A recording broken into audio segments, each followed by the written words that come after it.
Hi everyone, in front of me I've got OPPO A80 and let me share with you how to soft reset this device.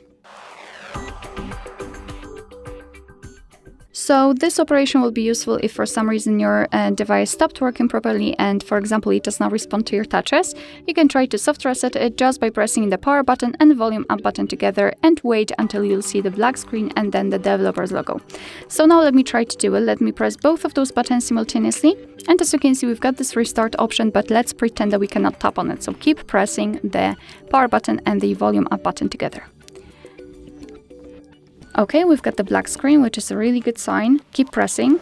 I've got the vibration. We can see the developer's logo, which means that in a second our device will be restarted. Alright, so that will be all. Thank you so much for watching. I hope that this video was helpful, and if it was, please hit the subscribe button and leave the thumbs up.